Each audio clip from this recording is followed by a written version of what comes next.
से अपडेट लेंगे इस पूरे मामले में। चलिए, मुख्तार अंसारी के हार्ट अटैक से मौत हो गई है। उसके मौत पर तरह तरह के सवाल भी उठाए जा रहे हैं, लेकिन हम आपको मुख्तार अंसारी की एक ऐसी गलती बताने जा रहे हैं जो उसके जीवन के लिए स्लो पॉइजन बन गया है। एक रिपोर्ट के जरिए पूरी कहानी आप सबको बताते हैं।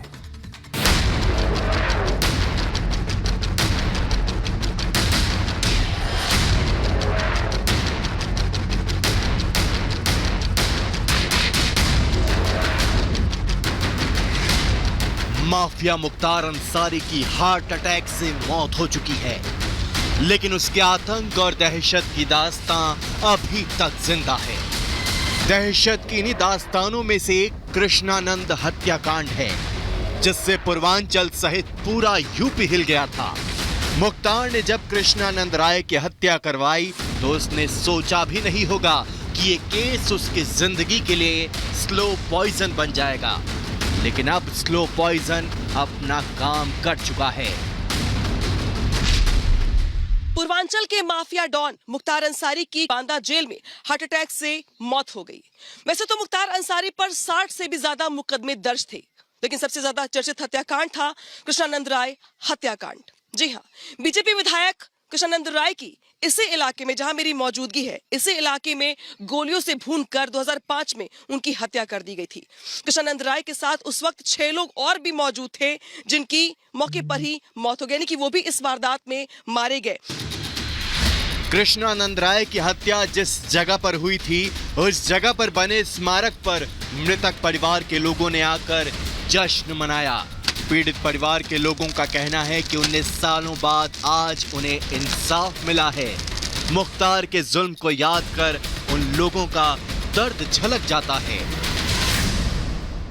29 नवंबर का सबसे खास दिन होता है हम लोगों के लिए। उस दिन हत्या हुई थी मेरे पिताजी की 29 नवंबर 2005 को। उस दिन और बढ़िया से पर्व मनाते हैं। हम अहमदाबाद जाते हैं, शहीद स्मारक मनाते हैं, यहाँ पे भी आते हैं, फूल माला चढ़ाते हैं, हर एक चीज़ होता है। वैसे कि हमारे पिता भी जिसमें शहीद हुए हैं, उनका जो कि नाम है शेषनाथ पटेल।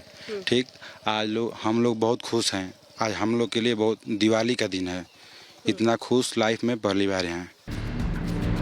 कृष्णानंद राय की पत्नी अलका राय और उनके बेटे पीयूष राय ने मुख्तार अंसारी की मौत की खबर सुनकर सीधे बाबा विश्वनाथ के दर्शन पूजन किए। इस दौरान उन्होंने भी मुख्तार अंसारी की मौत को ईश्वर का न्याय करार दिया।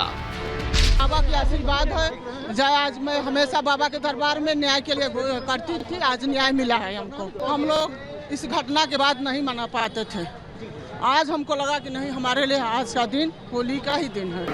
बाबा गोरखनाथ के दरबार में भले ही देर है और अंधेर नहीं है, और इसको मैं ये भी एक तरीके से देख सकता हूँ कि इस रमजान के पावन पर इस पावन महीने में ये अल्लाह का मैं न्याय कहूँ या भगवान का न्याय कहूँ, क्योंकि मेरे लिए दोनों एक ही है। मुख्तार और कृष्णानंद के बीच अदावत 2002 में शुरू हुई, जब कृष्णानंद राय ने मोहम्मदाबाद सीट पर मुख्तार अंसारी के बड़े भाई अफजाल अंसारी को हरा दिया। यही हार मुख्तार अंसारी से कृष्णानंद राय की अदावत की वजह बनी। यह हार मुख्तार अंसारी भूल नहीं पा रहा था। यही वजह है कि उसने कृष्णानंद राय से बदला लेने की ठान ली। मुख्तार ने कृष्णानंद की हत्या की पहले पूरी साजिश रची, फिर अपनी बेल तुड़वाकर जेल के अंदर चला गया ताकि इस केस में उसका नाम न आए। हालांकि इस पूरे मामले को लेकर के बाद में सीबीआई जांच भी हुई, लेकिन बाद में जब ये पूरा का पूरा खुलासा हुआ तो कहीं ना कहीं ये निकल के सामने आया कि मुख्तार अंसारी ने जेल में बैठकर इस पूरे हत्याकांड की जो साजिश थी उसको रचा था। हालांकि कृष्णानंद राय का परिवार अब ये मानता है कि उन्हें सही तरीके से न्याय अब मिला है। फिर आया 29 नवंबर 2005 का वो काला दिन, जब कृष्णानंद एक क्रिकेट टूर्नामेंट का उद्घाटन कर वापस लौट रहे थे। इसी दौरान रास्ते में मुख्तार के शूटरों ने उन्हें घेर कर ताबड़तोड़ फायरिंग की। मुख्तार के शूटरों ने कृष्णानंद की गाड़ी पर करीब 400 राउंड फायरिंग की। जब कृष्णानंद की मौत हो गई तो उनके शूटरों ने गाड़ी की बोनट पर चढ़कर उनके सिर में गोली मारी। इसके अलावा शूटर कृष्णानंद राय की चुटिया काट कर ले गए। इस हत्याकांड में कृष्णानंद सहित कुल 7 लोगों की मौत हो गई। सब गलत है, जहर महर का कुछ नहीं दिया गया है। वो तो होनी है, हो गया, जाना था उनको, चले गए। अब कहने वाले तो कुछ भी कहेंगे, कहते हो। बहुत खुशी है, हाँ बहुत खुशी जान लीजिए। क्यों? क्योंकि वो इतना आतंक फैला रखा था कि किसी को चलने नहीं देता था। मुख्तार अंसारी की एक वक्त पूर्वांचल सहित पूरे यूपी में तूती बोलती थी, लेकिन मुख्तार का अंत वैसा ही हुआ जैसा उसने दूसरों का किया था। आज मुख्तार की मौत पर भले ही सवाल खड़े किए जा रहे हैं, लेकिन ये मौत जैसी भी हो, कई परिवारों को इसमें इंसाफ दिखता है। Bureau report, Republic Bharat.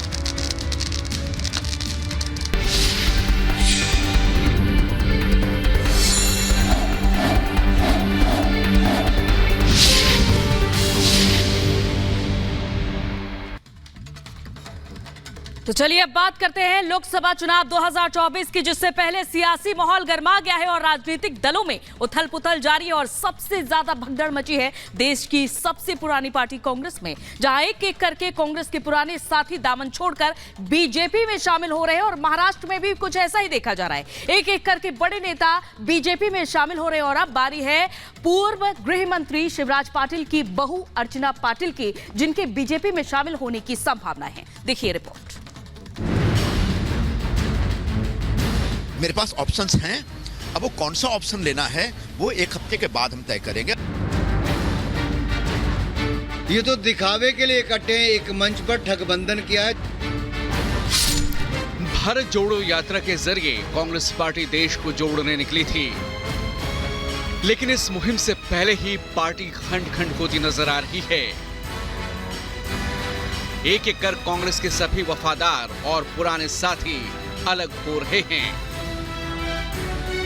भगदड़ ऐसी है कि दल बदलने की मानो होड़ मच गई है। किसी ने पार्टी के शीर्ष नेतृत्व पर सवाल उठाए हैं, तो किसी ने कमजोर हो रहे जनाधार को लेकर निशाना साधा है। लोकसभा चुनाव से पहले कांग्रेस में उथल पुथल ऐसी कि महाराष्ट्र से लेकर मध्य प्रदेश, राजस्थान से लेकर उत्तर प्रदेश तक कांग्रेस के सांसद और विधायक पार्टी को अलविदा कह रहे हैं। अगर बात महाराष्ट्र की करें तो मिलिंद देवड़ा के बाद अशोक चव्हाण, बाबा सिद्दीकी और पूर्व मंत्री रहे बसवराज पाटिल के बाद अब अटकलें लगाई जा रही हैं कि महाराष्ट्र में कांग्रेस को एक और झटका लगने वाला है। कांग्रेस के वरिष्ठ नेता और पूर्व केंद्रीय गृह मंत्री शिवराज पाटिल की बहू अर्चना पाटिल चाकूरकर ने बीजेपी नेता और डिप्टी सीएम देवेंद्र फडणवीस से मुलाकात की और माना जा रहा है कि आज वो बीजेपी का दामन थाम लेंगी। खबरें ये भी हैं कि अर्चना करीब 5 साल पहले बीजेपी में शामिल होने वाली थी, लेकिन किन्हीं कारणों से वो उस वक्त शामिल नहीं हो पाई। लेकिन इस बार शिवराज पाटिल के बेटे बसवराज पाटिल के बीजेपी में शामिल होने के बाद अब उनके भी पार्टी में शामिल होने की संभावना जताई जा रही है। बताया जा रहा है कि अर्चना पाटिल चाकूरकर आज सुबह 11 बजे बीजेपी में शामिल होंगी। हालांकि अर्चना की तरफ से अभी तक कोई आधिकारिक प्रतिक्रिया नहीं आई है, लेकिन खबर है कि राज्यसभा सांसद अशोक चव्हाण ने बीजेपी में शामिल होने के लिए उनकी मध्यस्थता की थी। वहीं कांग्रेस के पुराने साथी रहे संजय निरुपम ने भी तल्ख तेवर अख्तियार किए हुए हैं। महाराष्ट्र में टिकट न मिलने से नाराज निरुपम लगातार पार्टी के शीर्ष नेतृत्व पर न सिर्फ सवाल उठा रहे हैं, बल्कि खुद को स्वतंत्र भी करार दे रहे हैं। आने वाले दिनों में अपनी भूमिका तय करने के लिए एक हफ्ते का वक्त अपने आप को दे रहा हूं। इसमें चाहे तो कांग्रेस पार्टी भी एक कोई निर्णय ले सकती है मेरे बारे में।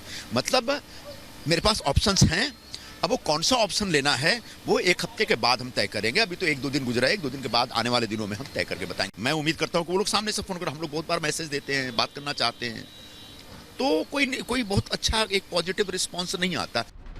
संजय निरुपम महाराष्ट्र में कांग्रेस के घटते जनाधार के लिए उद्धव गुट को जिम्मेदार ठहरा रहे हैं और संजय राउत पर 3 पार्टी को खत्म करने के आरोप लगा रहे हैं कि कांग्रेस को खत्म करने का एक षड्यंत्र है। तो जो लोग नेगोशिएशन में बैठते थे, जिसमें प्रमुख तौर पर महाराष्ट्र प्रदेश के अध्यक्ष हैं, जो बहुत ही बदतमीजी से बातें करते हैं अपने कार्यकर्ताओं के साथ और सभी लोगों के साथ, कहीं ना कहीं वो मिले हुए हैं। क्या भविष्य में वो खुद शिवसेना में जाने वाले हैं? क्या उबाठा में जाने वाले हैं? क्या या उबाठा में पूरी कांग्रेस पार्टी को शामिल करने वाले हैं? क्या लोकसभा चुनाव सिर पर हैं। इंडी गठबंधन में सीट शेयरिंग का फॉर्मूला अभी तय होना तो दूर, साथ मिलकर चुनाव लड़ने तक भी सहमति नहीं बन पाई है, जिस पर बीजेपी हमलावर है। पंजाब में कांग्रेस को आम आदमी पार्टी देखने को राजी नहीं है, सीटों पे गठबंधन नहीं कर रही है। इनकी स्थिति पश्चिम बंगाल में ऐसी है कि आपस में तालमेल नहीं है, कोई सीटों का गठबंधन नहीं है। राहुल गांधी जी का उत्तर से विदाई हो चुकी है। वायनाड में सीपीआई ने अपना कैंडिडेट वहां पर दे दिया है, तो कम्युनिस्टों ने वहां पे खड़ा कर दिया। इकट्ठे है कहां? ये तो दिखावे के लिए इकट्ठे हैं, एक मंच पर ठगबंधन किया है। जैसे जैसे चुनाव नजदीक आ रहे हैं, वैसे वैसे कांग्रेस का कुनबा टूटता नजर आ रहा है। एक तरफ बीजेपी 400 पार का दावा कर रही है, तो वहीं कांग्रेस अपने नेताओं को समेटने में जुटी है। Bureau report, Republic Bharat.